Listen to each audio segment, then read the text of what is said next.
Hello YouTube, Orion Pax here, and today I'm going to be reviewing my first ever Master Grade Gundam model kit, and it is the RGM-79GM, the mass-produced mobile suit. And let's get into it.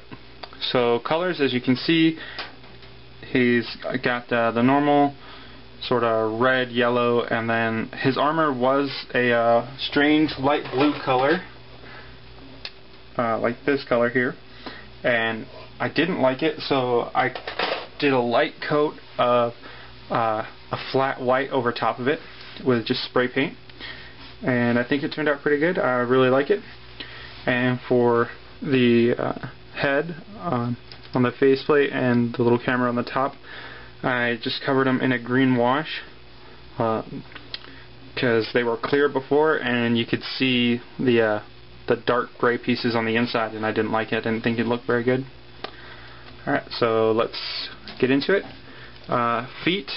The foot does not actually have any articulation in itself, but it is on a ball joint, so it can move side to side pretty good, forward about that far, and then backwards about that far, and then the little ankle armor can go up and down like that, and then the knee goes about that far.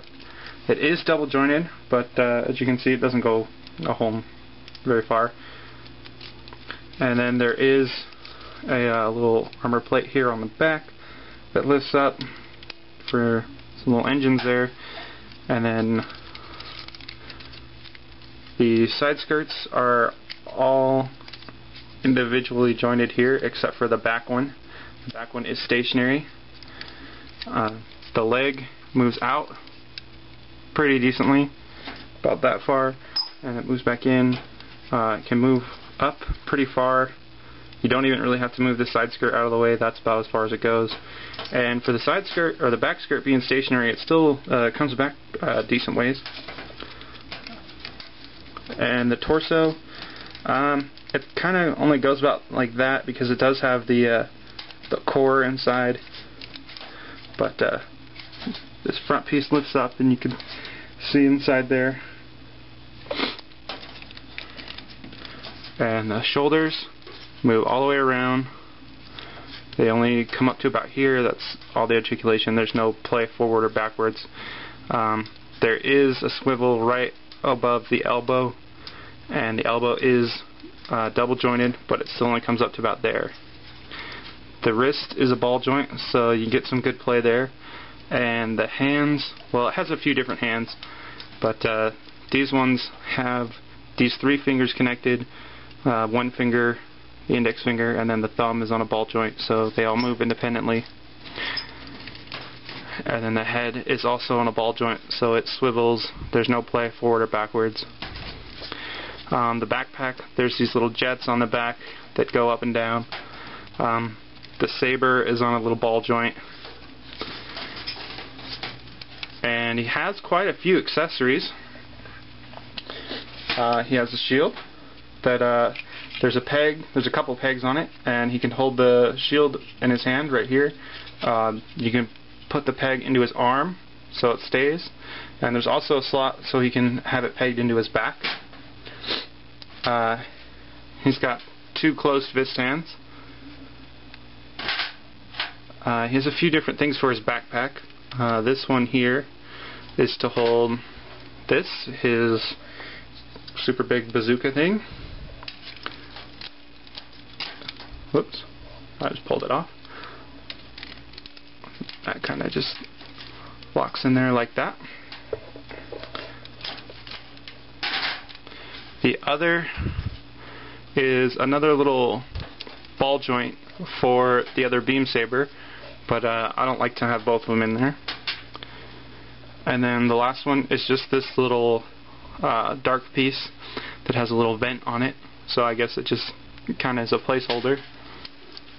The beam saber here is removable, and he even came with 2 beams. Now I like to keep one beam in the beam saber, so it doesn't matter if he's posing with it or whatever. It is actually glued in. I like to do that just so it's more stable for posing and modeling, and since he came with two, it's not really that big of a deal. And then he has a rifle, which does have some articulation. The little scope there goes side to side, and this little flap goes both ways. And he has a pistol. And what's cool about the pistol is you can take the beam from the beam saber, and it fits inside there, so it looks like he's taking a shot. Alright, and another thing I kind of figured that was cool with this kit was, even for 1/100 scale, it's pretty tall. Here's a 1/100 scale Burning Gundam or God Gundam, and you can see that it's quite a bit taller. It's probably about an inch taller, and I thought that was pretty sweet. He does stand out pretty good. That's about it for this kit. I really recommend it if you're a fan of the mobile suit from the shows or anything like that. I understand there is a version 2 of this kit, and I think that one might have a little bit better articulation, but this one is still really good, so if you want one, get one. Thanks for watching.